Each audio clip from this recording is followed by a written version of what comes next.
Halo, selamat malam semua teman-teman businesspreneurs. Gimana kabarnya hari ini? Semoga teman-teman semua sehat selalu ya. Oke, hari ini kita di sesi Q&A bersama Pak Adrian Baskoro, salah satu panel expert bisnis ID. Nah, di situ teman-teman bisa menyiapkan pertanyaan kepada Pak Adrian nanti ya saat sudah dimulai nih open Q&A-nya. Yuk, sebelum kita mulai, teman-teman boleh ya tulis di kolom komen nama dan domisilinya teman-teman nih. Yuk, tulis di kolom komennya dulu nama dan domisilinya teman-teman. Bahkan kalau teman-teman lagi ada bisnis, bisa banget ditambahin nama, domisili, dan nama bisnisnya teman-teman businesspreneurs. Halo, selamat malam semuanya.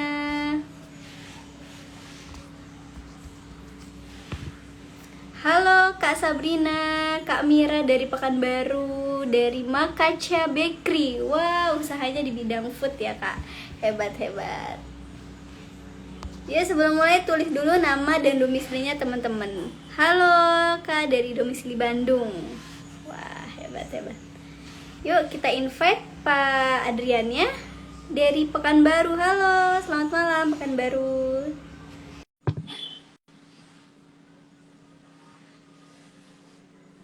Dari Malang, dari Cibubur, Maisan Gadiza.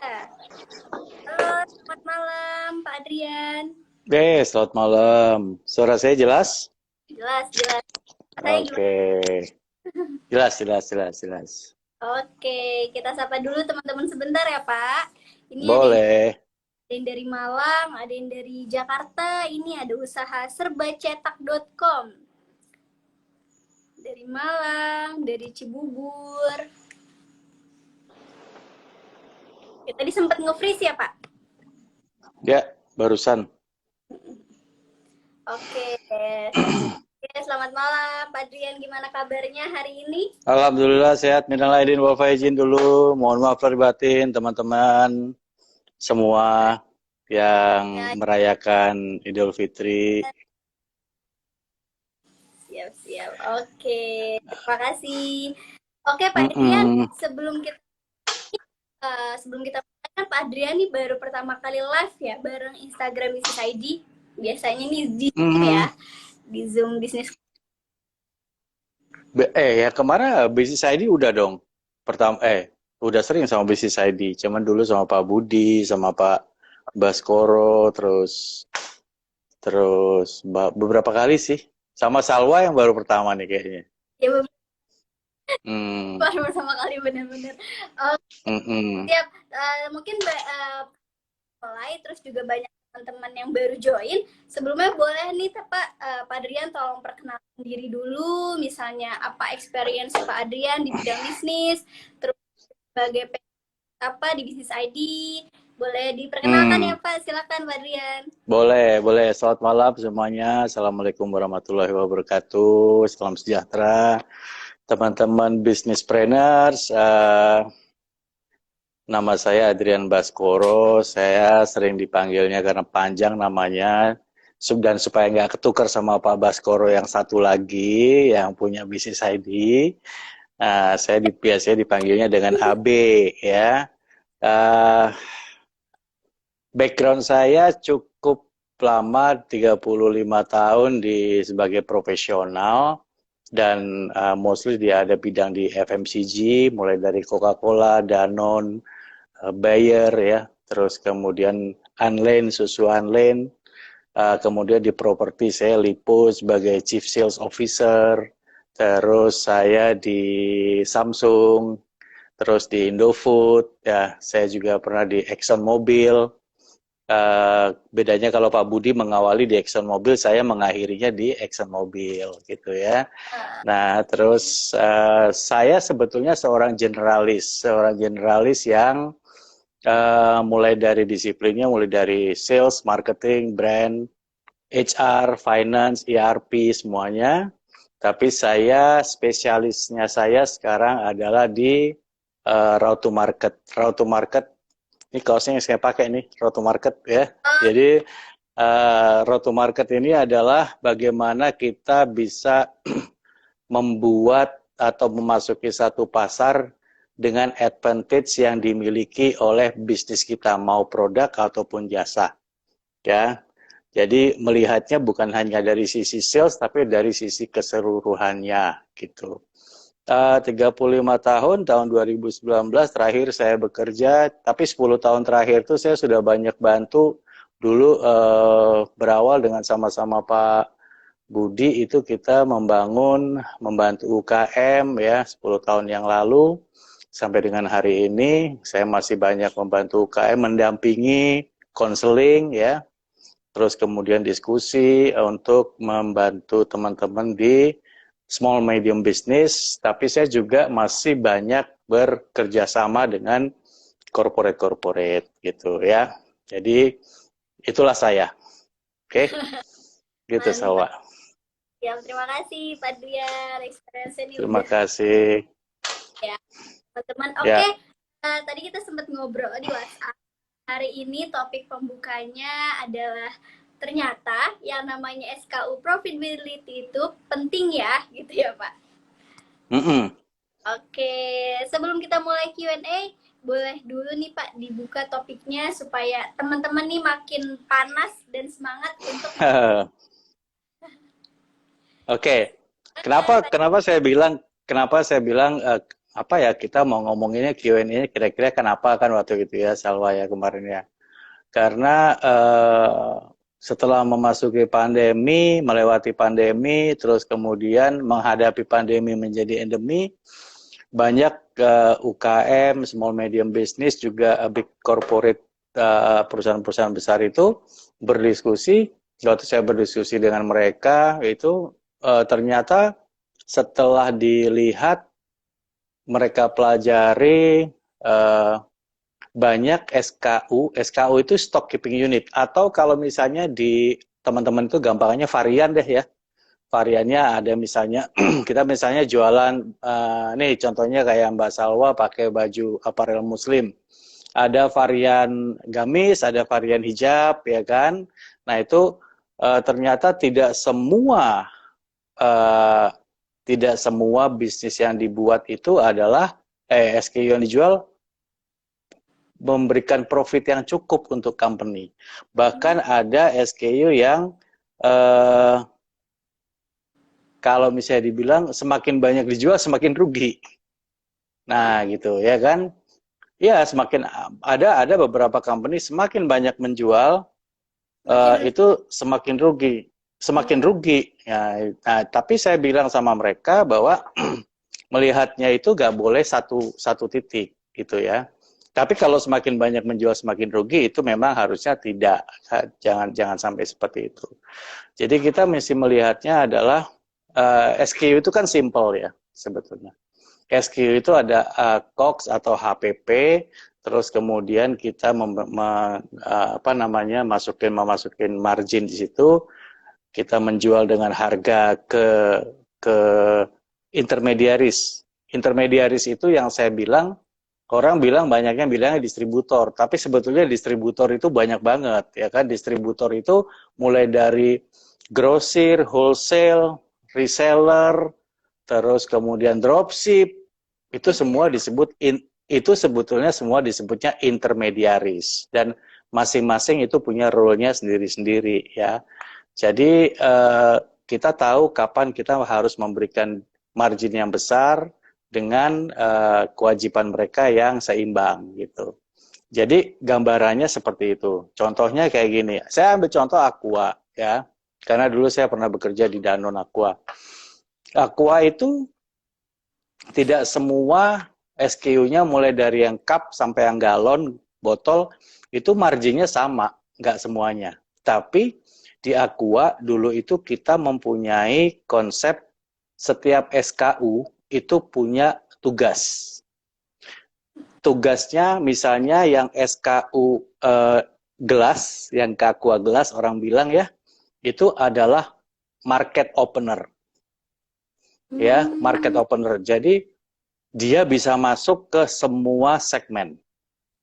Dia bisa masuk ke apapun, sebutin deh. Dia bisa masuk ke bank, dia bisa masuk ke masjid, dia bisa masuk ke gereja, dia bisa masuk ke kelenteng. Tapi tugasnya dia adalah memang sebagai market opener. Ya, itu sebagai baseline. Yang kedua, market opener-nya itu adalah galon. Kalau orang udah pakai galon, Aqua di rumah, ke kantor pun dia akan ngelihatnya milihnya Aqua, ke minimarket pun dia akan ngambilnya Aqua gitu kan ya. Jadi itu sebagai market opener-nya. Nah, tetapi ada beberapa yang dalam short time kita menjual SKU, salah satu produk, itu pasti akan rugi dulu. Nggak usah, yang paling gampang itu gini, Gojek itu sampai sekarang masih rugi SKU-nya. Iya, betul betul betul. Itu aja, lihat aja. Nggak usah mikir yang kecil-kecil gitu ya. A company sebesar Gojek itu masih merah bottom line-nya, Hmm. ya. Tetapi untuk dia bisa berkembang dan supaya bottom sebetulnya bottom line itu adalah istilahnya profit and loss. Saya mencoba menggambarkan sebuah profit and loss itu sebetulnya revenue, cost, nama profit and loss. Ini kelihatan nggak ya kalau saya giniin? Nah, Ah, kelihatan. ya, kelihatan. Ini profit and loss. Di atas itu ada revenue, ada cost, ada profit and loss. Ya, ini namanya top line, ini namanya mid line, ini namanya bottom line. Nah, ya, ini profitability itu cuma dilihat dari gini aja, teman-teman. Tapi elemennya banyak. Ya, Pak, saya kalau misalnya mau membesarkan omset di mana? Omset itu namanya di sini. Yeah. Omset itu namanya di revenue, ya kan? Nah, terus untung rugi labanya saya dilihat dari bawah. Nah, gitu ya. Nah, jadi teman-teman juga mesti melihat bisnisnya teman-teman itu terdiri dari berbagai macam SKU, SKU ya. Selamat malam Mas Adi, selamat malam Mas Fabian. Ini ada teman-teman saya kebetulan di sini. Ya, terus kemudian dari SKU itu teman-teman harus bisa melihat SKU mana yang kalau misalnya orang bilang Pareto. Ya, Pareto. Jadi kontribusi SKU-nya itu mana yang paling besar. Ya, ini saya gambarin. Nah, ini kayak gini. Teman-teman masih lihat margin mana dari SKU. Ini SKU ya, SKU-nya ya, varian. Itu margin mana yang memberikan kontribusi margin yang besar. Paling atas. Gitu.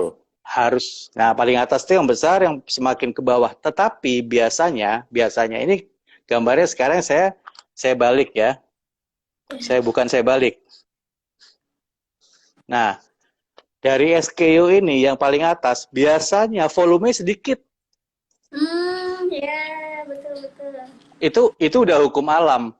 Kayak misalnya gini, yang namanya Mercy sama Mercedes pasti untungnya lebih gede, tapi jualannya kan nggak bisa banyak kayak Avanza, kayak Toyota.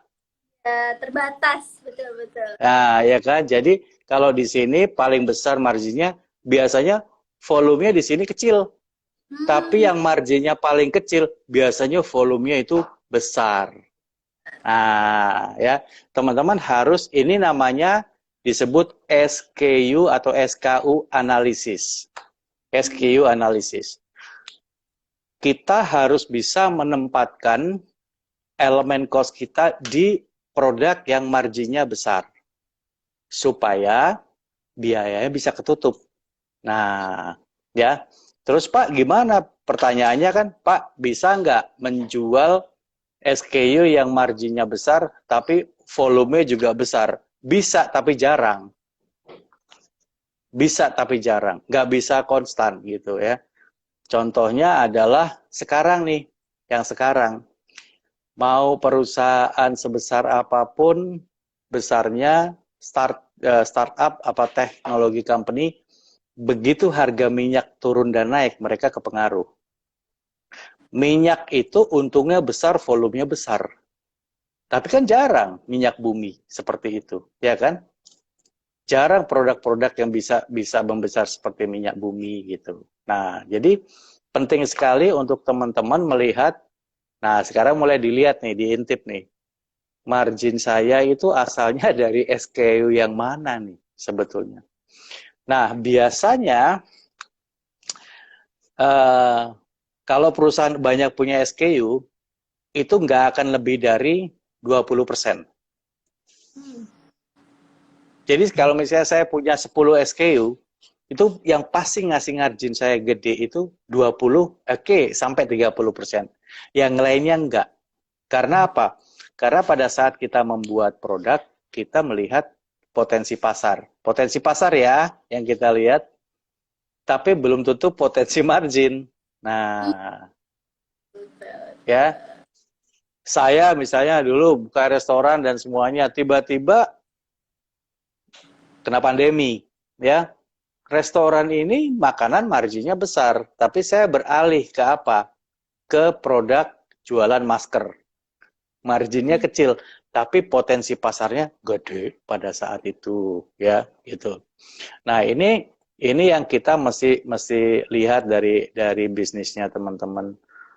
Saya banyak nemenin, mengkonseling, menemani teman-teman UKM ya, small medium enterprise, menganalisa SKU mana aja yang marginnya itu nggak sehat, gitu ya. Marginnya nggak sehat itu, Pak, marginnya nggak sehat itu hitungannya gimana sih? Marginnya itu lebih kecil daripada biayanya, udah gitu aja, gampangnya. Marginnya saya 50%, tapi biaya yang saya keluarkan untuk menjual produk ini, misalnya margin saya 10 rupiah, tapi untuk menjual produk ini saya tuh perlu 12 rupiah atau 13 rupiah. Ya. Nah, cara menghitungnya dari situ. Gimana Pak cara ngitungnya? Memang masih dilihat satu-satu. Misalnya, bolpen ini, harga harga pokoknya berapa, kita punya margin berapa, sampai ke konsumen berapa. Ya. Nah, terus nanti teman-teman dibedah nih, yang tadi saya bilang di tengah, yang di tengah nih, yang cost ini nih. Cost itu dibedah tuh.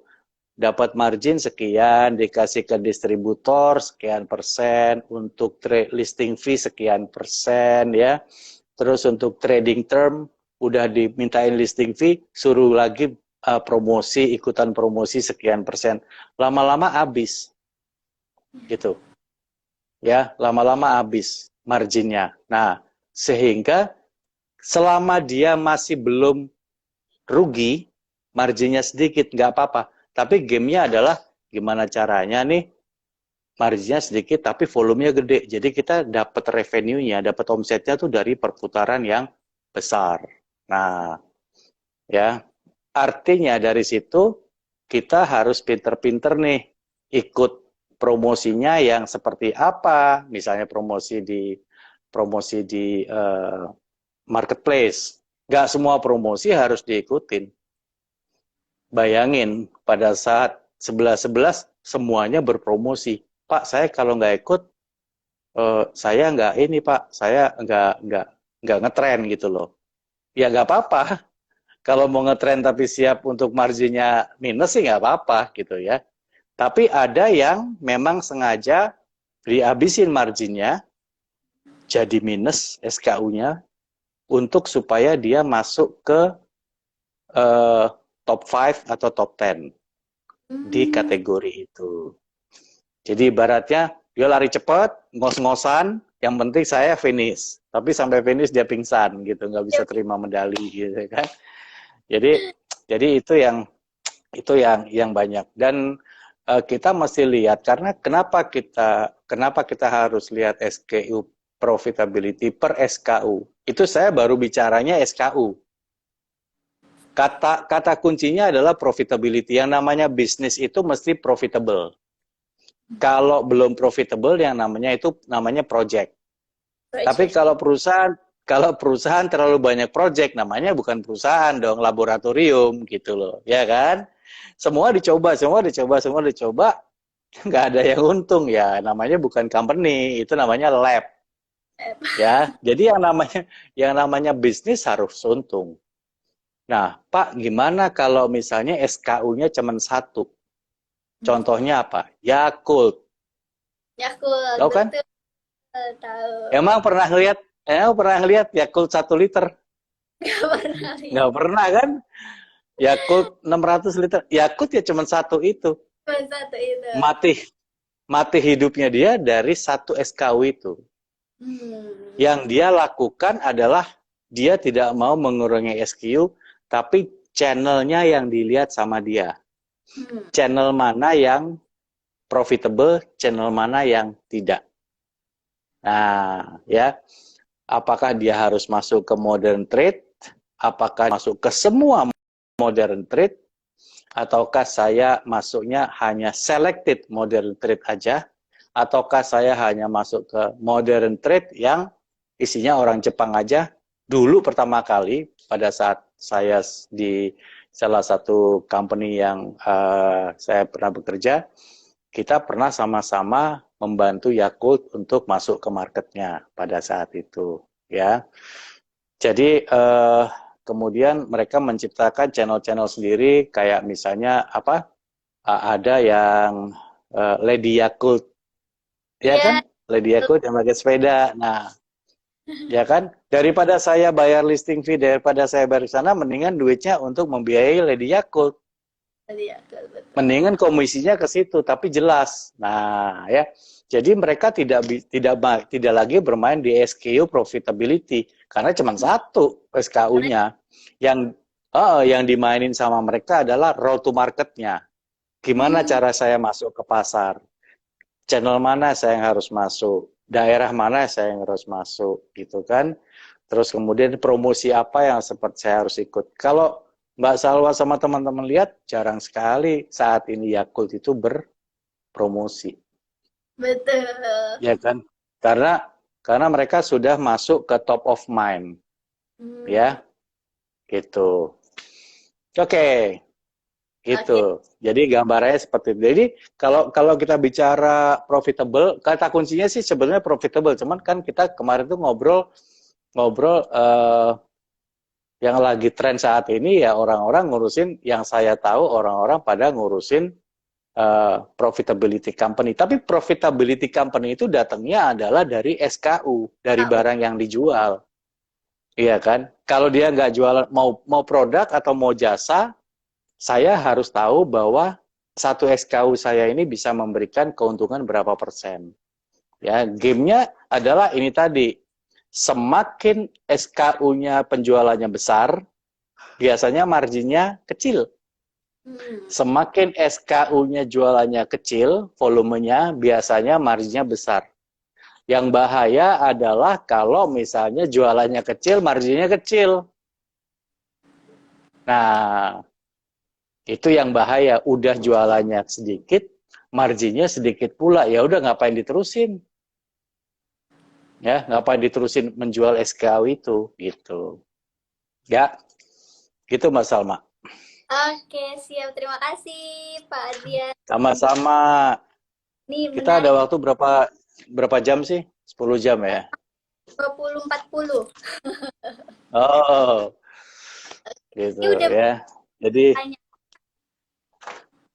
ya mungkin mungkin kita lihat dulu di pertanyaan teman-teman apa yang mungkin instead nungguin lama gitu ya. Mungkin kita bisa lihat dulu apa yang udah ditanyain teman-teman. Mungkin dari situ nanti bisa berkembang gitu. Oke, siap. Silakan. Kalau udah ada ya. Udah ada, Pak. Ini ada Oh, udah ada. pertanyaan dari Kak Faradli. Pak, SKU dengan volume kecil, namun karakter cost-nya besar juga, revenue besar, ada potensi piutang tak tertagih, gimana ya, Pak? Oke. SKU apanya? Tadi apanya yang kecil? SKU dengan Oke, oh ini nih. Volumenya kecil, cost-nya besar, revenue-nya besar, ada potensi piutang tak tertagih. Ini maksudnya gimana ya? Apanya yang gimana ya? Mau diterusin apa enggak? Selama SKU itu masih profit dan itu revenue-nya besar, terusin aja. Kan saya tadi bilang yang bahaya kalau misalnya SKU-nya volumenya kecil, revenue-nya kecil. Volumenya kecil, revenue kecil, marginnya kecil. Nah ini kan volumenya kecil, karakter cost-nya besar, revenue-nya besar. Tapi dia masih profit apa enggak? Pertanyaannya kan itu. Pertanyaannya bukan masalah cost, bukan masalah apa namanya, bukan masalah biaya atau bukan masalah cost, bukan masalah revenue. Pertanyaannya, profit apa enggak SKU ini? Punya margin apa enggak? Kalau dia masih punya margin dan itu udah ketutup semua dan masih ada keuntungan, jual aja terus selama potensinya besar gitu.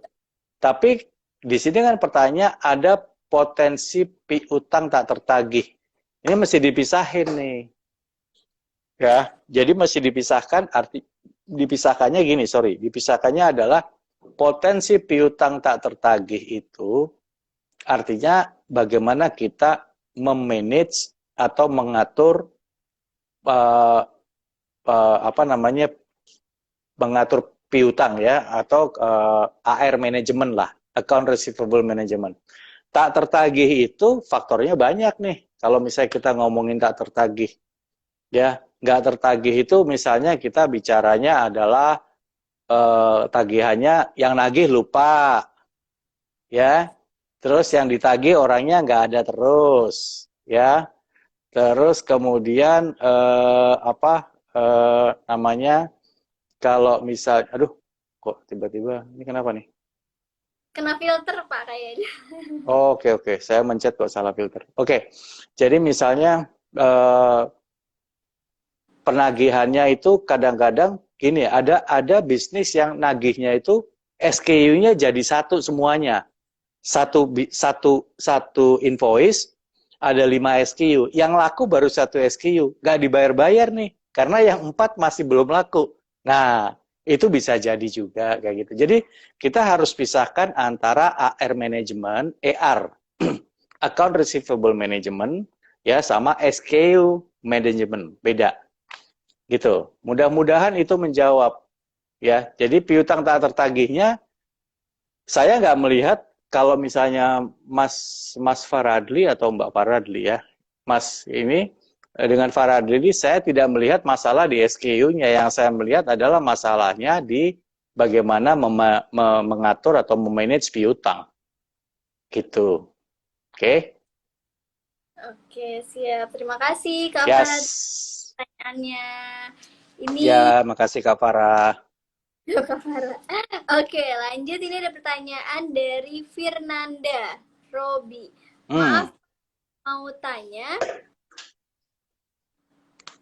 ya. maaf Pak, mau Maaf Pak, tanya mau nanya. perusahaan atau PT itu langkah-langkahnya gimana dan kira-kira menghabiskan biaya berapa? Gak apa-apa ya Pak. Oke, nggak apa-apa. Udah Ini OOT.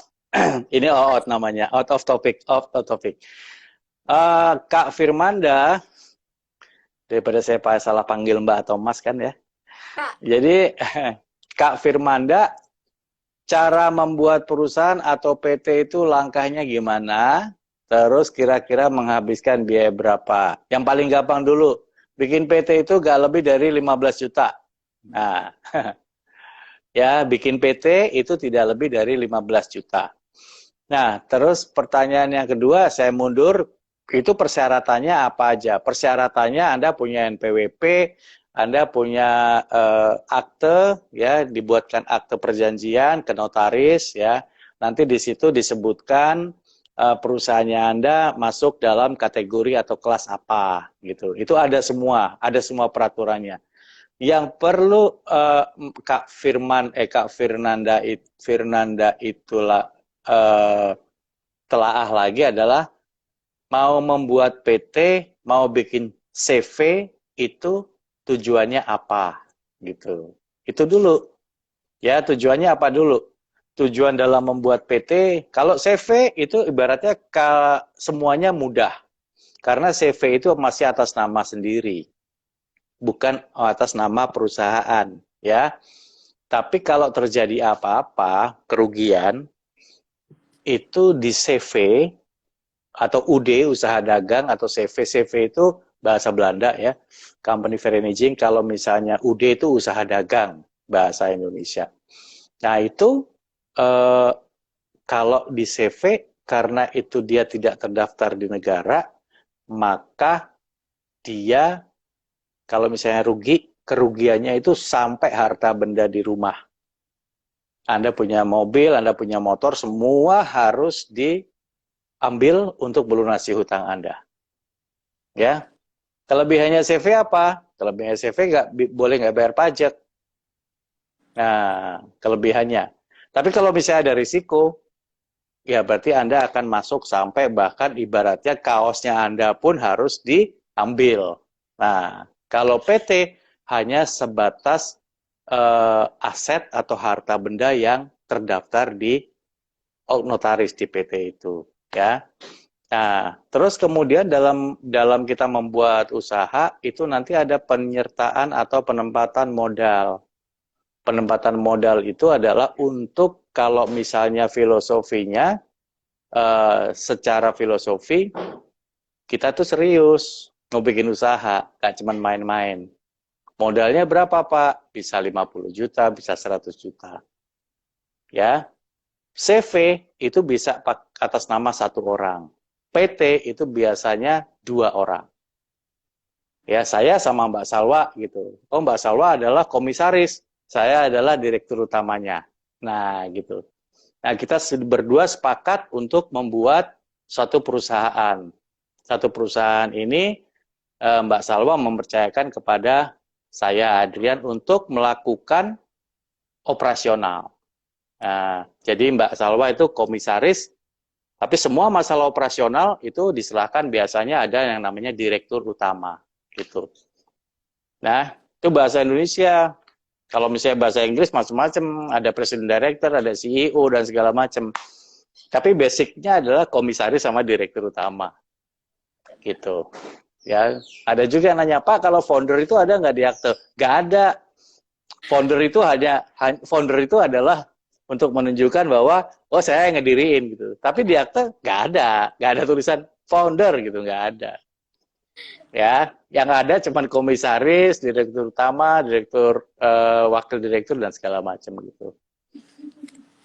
Oke. Terima kasih pertanyaan Anda. Mudah-mudahan biayanya berapa? Biaya pendaftarannya nggak lebih dari 15 juta, Kak Firnanda. Tapi mungkin ada biaya penempatan untuk kas awal gitu. Oke. Pertanyaan dari Kak Mira Dharma. Saya punya produk cake yang fast moving dan potensi pasarnya besar, tapi marginnya kecil. Bagaimana strategisnya agar bisnis bisa bertumbuh dengan cepat? Semuanya pengen fast moving. Saya punya produk cake yang fast moving, potensi pasarnya besar, tapi marginnya kecil. Nggak apa-apa. Kuncinya adalah profitability. Di situ dulu ya, Kak siapa tadi? Kak Mira. Nah, sekarang supaya bagaimana strateginya agar hilang nih? Nggak kelihatan semua, Mbak Salwa. Kita bertumbuh dengan cepat. Bagaimana strateginya agar bertumbuh dengan cepat? Oke, sekarang kalau yang namanya tumbuh, itu kita mesti lihat. Saya selalu bilang sama teman-teman small medium enterprise atau UKM gitu kan ya. Produk itu nomor 10. Saya challenge teman-teman. Saya challenge. Kenapa produk itu nomor 10 nanti saya ceritain. Untuk bertumbuh, Mbak Kak Mira harus tahu cake-nya Mbak Kak Mira ini dijual ke siapa. Who is your customer? Siapa yang beli produknya Mbak Mira? Oke, pertumbuhan itu ada yang namanya vertikal dan horizontal atau organik, ya. Organik sama vertikal atau horizontal. Nih, saya gambar seperti ini. Oke, yang ke sini namanya vertikal, yang ke sini namanya horizontal. Ya. Nah, sekarang saya tanya sama saya mungkin just idea, saya nggak tahu ininya Mbak Kak Mira itu cake-nya seperti apa. Tapi gini, seberapa besar cake ini ukurannya? Kalau mau bertumbuh secara cepat, berarti harus ekspansinya cepat. Ekspansi itu berarti ke sini, ke kanan. Berarti harus ada di mana-mana. Ya, contohnya seperti apa? Harvest. ya. Contohnya seperti punyanya Mas Angga tuh sama Mbak Rizky, ya kan? Lapis apa namanya? Bolu apa? Lapis Ya, foil. itu, ya kan? Jadi lapis Bogor atau lapis talas gitu kan ya. Itu pertumbuhannya dia cepat, jerak gitu. Gamenya dia apa? Gamenya dia pakai resellers. Itu bertumbuh, ya, bertumbuh dengan cepat. Saat resellernya udah banyak, variannya ditambahin. Ya. Yang tadinya lapis original, tambahin ada Oreo, ditambahin apa lagi, sehingga arahnya menjadi ke sini. Ini adalah menjadi pertumbuhannya harus ke sini. Nah, pertumbuhannya harus ke sebelah kanan.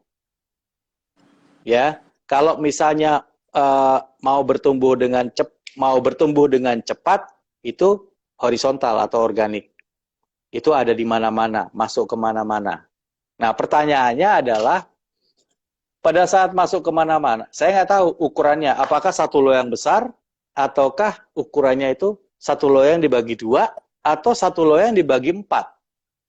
Kemarin ada salah satu UKM yang kebetulan saya dampingin, dia bikin kuenya gede banget, ya. Karakter produk itu harus ada 3, tersedia, terlihat, dan terjangkau. Tersedia ya, Mbak Salwa, Mbak Kamira bikin kue nih. Kuenya tersedia di situ. Terlihat, enak nih kayaknya kuenya. Tapi harus beli satu loyang. Jadi mahal, gak terjangkau.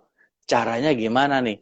Pecahin jadi 4. Nah, begitu dipecah jadi 4, yang tempatnya satu kue tadi, itu bisa jadi 4 varian, 4 SKU. Nah, ini Oreo, ini mango, ini rasa apa, ini rasa apa. Jadi orang punya varian yang lebih banyak. Dari situ sebetulnya Kamira udah tumbuh. SKU-nya udah jadi 4. Tapi hati-hati. Setiap SKU harus mempunyai level profitability yang cukup. Dan udah pasti nggak sama. Gitu ya. Jadi pertanyaannya, penjelasannya tadi, saya punya produk cake yang fast moving dan potensi pasar yang besar. Sebesar apa Mbak potensi pasar? Potensi pasarnya Kak Mira itu besar untuk produk yang satu loyang besar, atau setengah, atau yang seperempat. Besarnya yang mana nih? SKU yang mana? Ya, Sunsilk atau Dove atau sampo. Potensi pasarnya besar, tapi kayaknya nggak mungkin gua jualan sampo itu yang 600 liter ke kampung-kampung deh. Iya. Jadi gimana? Disaset. Jadi gimana caranya? Disasetin, dikecilin. Nah, itu tumbuh. Tumbuhnya apa? Bertumbuhnya masuk ke market segmen yang lebih terjangkau. Ya. Nah, jadi gambarnya kayak gini. Nah, saya masih pakai gambar supaya teman-teman, ya. Semakin ke atas harganya semakin mahal. Semakin ke bawah harganya semakin murah. Tapi kalau semakin murah, yang make banyak. Tapi untungnya dikit. Nah, ya kan? Semakin ke atas, harganya makin mahal. Tapi Yang untungnya beli banyak. sedikit. Tapi untungnya banyak. Ini kayak jualan mobil Avanza sama BMW. Oh iya, betul-betul. Ya kan, gitu. Jadi gitu, Kak Mira. Jadi Kak Mira nanti bisa cek potensi pasar yang besar ini untuk size yang apa? Apa segede satu loyang, setengah, atau seperempat? Nah, kita harus lihat dari situ, dan potensi pasarnya Kak Mira ini, Pak, saya cuma lakunya untuk orang-orang yang kelas A, yang orang-orang premium. Nggak apa-apa, Mbak. Tapi resikonya, kalau produk premium nggak bisa ada di mana-mana. Iya kan? Nggak bisa ada di mana-mana. Kalau produk yang reguler bisa ada di mana-mana. Tapi saingannya banyak. Nah, ya. Mana ada jual emas di Indomaret? Nggak ada kan? Tapi jual sampo kan ada di Indomaret. Ada di mana-mana gitu. Jadi, ada di mana-mana, harus hati-hati. Bisa ada di mana-mana, tapi malah nggak jadi kemana-mana. Karena apa? Orang jadi bingung loh. Saya maunya produknya yang kayak ini, cuman kok gede banget ya. Saya kayaknya kita patungan aja gue belinya berempat, ntar kita paruh jadi empat. Nah biasanya kayak gitu ya kan, ya gitu. Gitu Mas Salwa. Yuk, Ah, siapa lagi? Mudah-mudahan Kamira menjawab ya.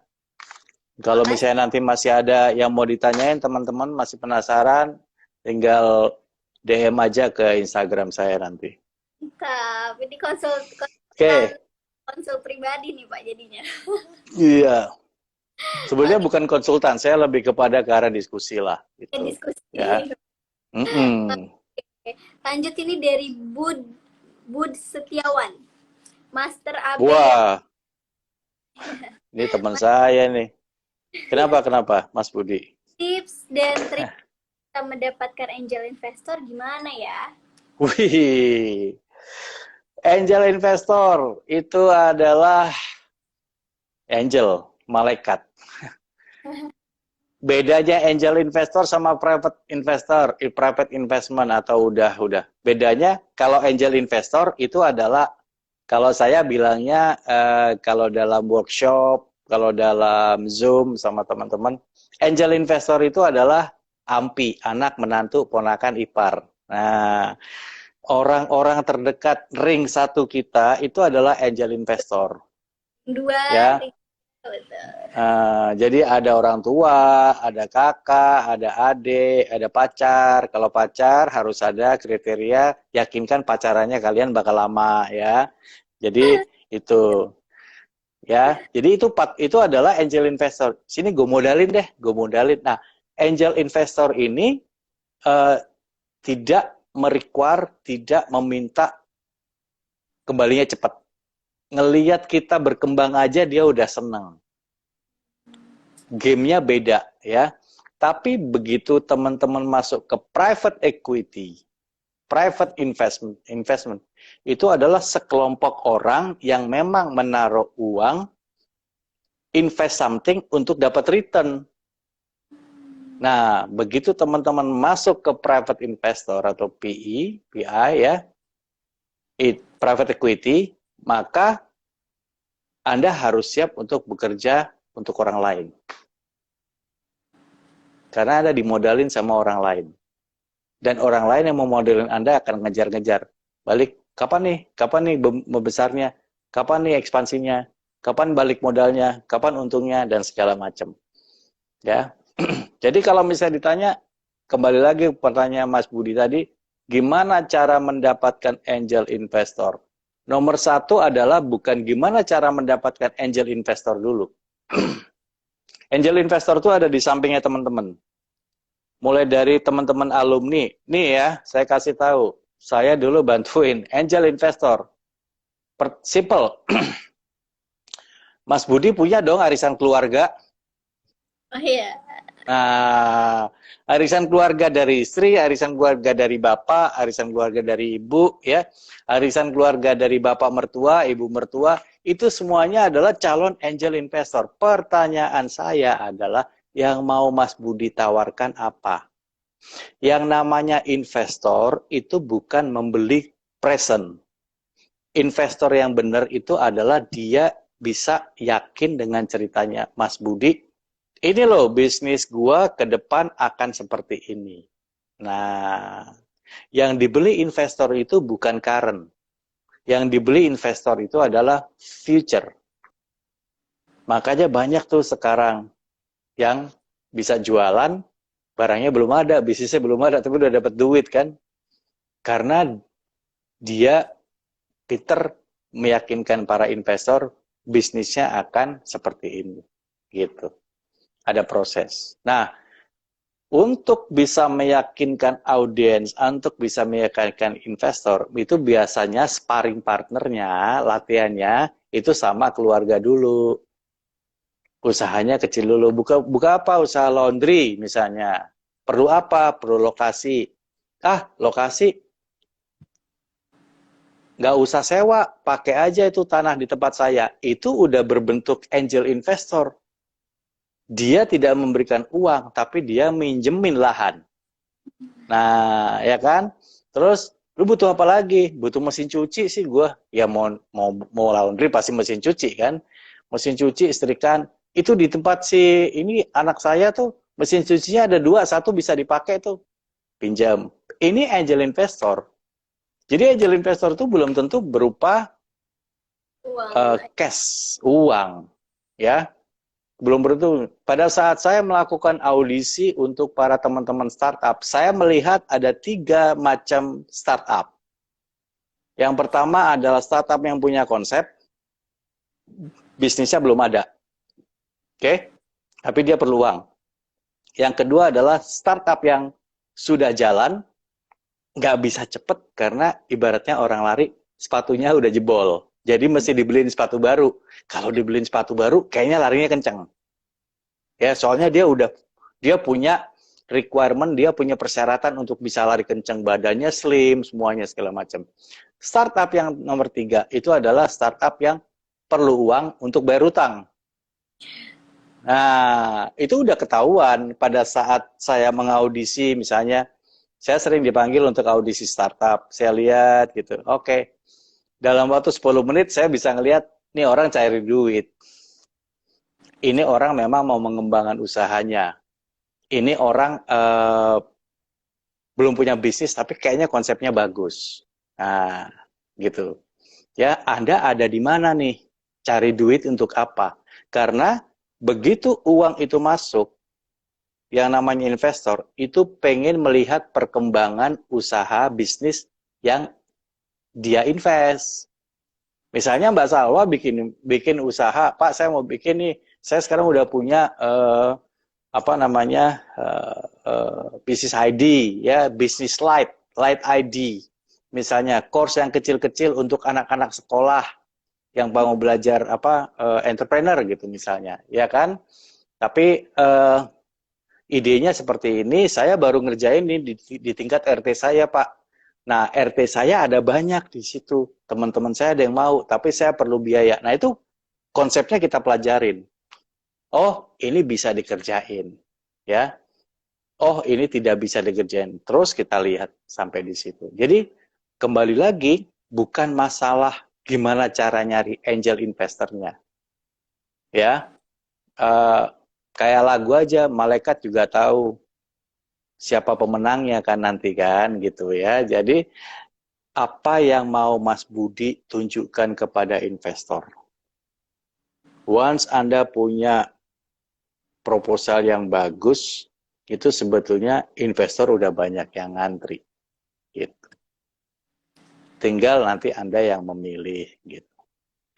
Oke, Mas Budi, semoga menjawab pertanyaannya Mas Budi. Oke, Ada terima lagi? kasih. Ini lanjut nih dari Kak Rizky Muhammad. Yes. Bagaimana SKU yang sulit naikin harga tapi marginnya menipis karena bahan produksinya naik? Gimana ya Pak Abe? Volumenya, volumenya gede nggak? Pertanyaan itu aja saya. Kan gamenya di sini tadi nih. Ini saya tempel di jidat nih. Volume di sini. Selama Anda bermain dengan margin tipis, volumenya besar, ini nggak rugi, terusin aja. Nah, kalau bahan-bahan produksi naik, berarti yang kita lihat adalah ada nggak bahan-bahan alternatif, bahan-bahan pengganti. Ada nggak elemen-elemen cost itu yang kita bisa ganti? Ya, contohnya misalnya, saya harus sewa gudang di tempat pergudangan. Ya, di tempat pergudangan itu harus bayar satpam, harus bayar segala macam. Nah, fungsinya gudang apa sih? Oh, fungsinya gudang saya cuma untuk nyimpan aja, Pak, untuk gudang. Dah, cari saudara aja yang punya rumah kosong, kontrak aja. Kan gitu. Betul. Ya. Iya. Kemarin bulan lalu ada salah satu startup atau UKM ya yang saya konseling setiap sebulan sekali kita ketemu. Tadinya dia mau sewa gudang, pergudangan ini. Ngapain sewa gudang? Filosofinya Anda menyewa gudang apa? untuk nyimpen barang. Nah, kalau untuk nyimpen barang, kenapa harus sewa gudang? Sewa garasi rumah orang aja. Sewa garasi rumah orang, dibagusin, orangnya dikasih uang untuk ngejaga di situ. Kan yang ngambil barangnya juga dari Gojek, apa? Bukan Gojek, Gosen, Yes. Grab. Iya, yang ngambil barangnya juga Paxel, yang ngambil barangnya juga si JTNT, DNE, kan itu ngambil. Kenapa harus sewa gudang segede Bagong? Ya kan? Harus bayar fasilitas keamanan, harus bayar ini. Nggak usah. Gitu. Yang penting barangnya kesimpan, nggak ada banjir, truk bisa masuk atau L300 bisa masuk, punya tempat untuk pada saat si ojol-ojol itu parkir, punya tempat untuk bisa mereka parkir, udah simple. Nah, itu bisa mengurangi biaya. Ya, terus kita lihat lagi biaya packagingnya. Apakah biaya packagingnya itu harus berwarna-warni?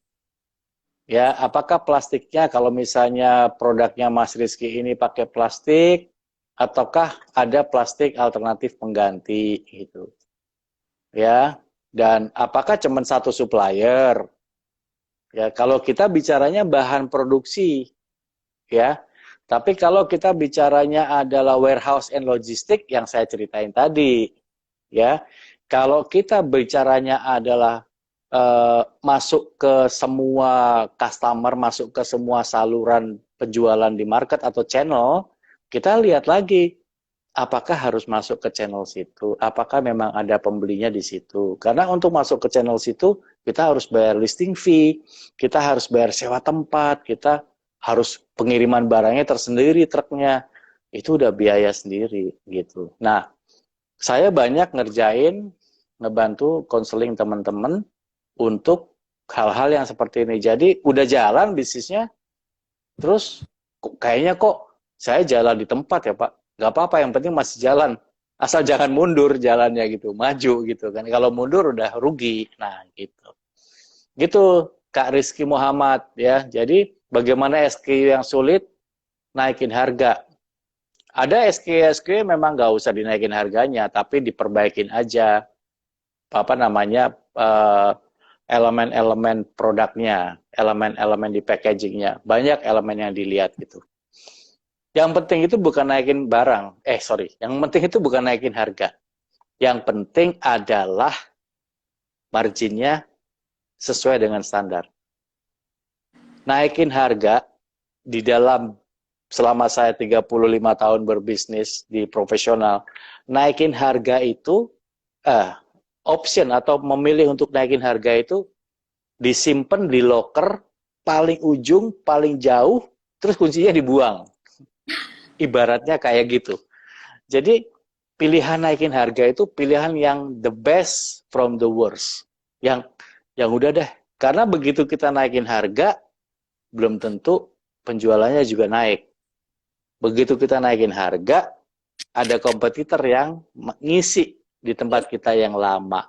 Nah, mau turunin kita nggak mungkin, mau naikin mentok, udah kena atap.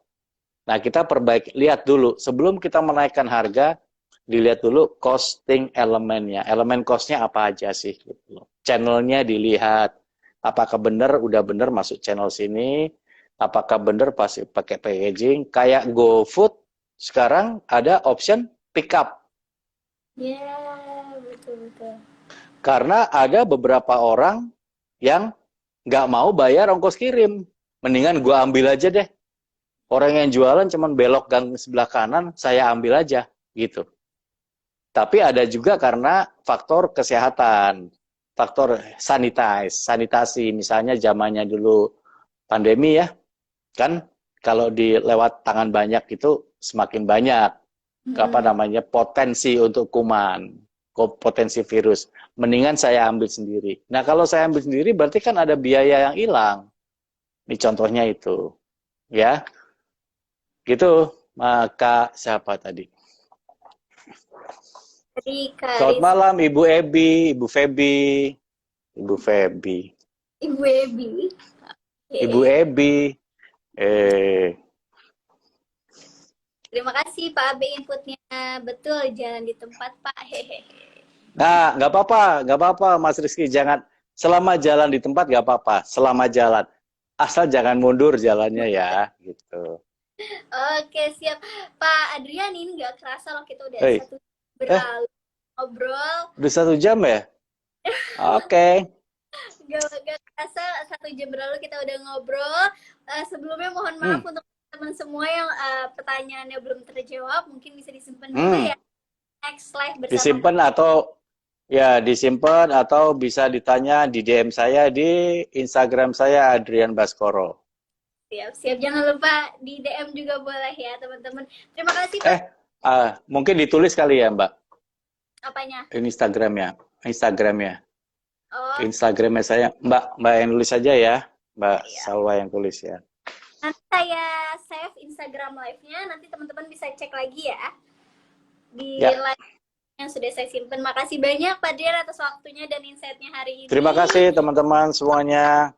Semangat, Ya, semangat. oke, terima kasih Pak Drian. Selamat malam juga teman-teman Malam bisnis. Salwa.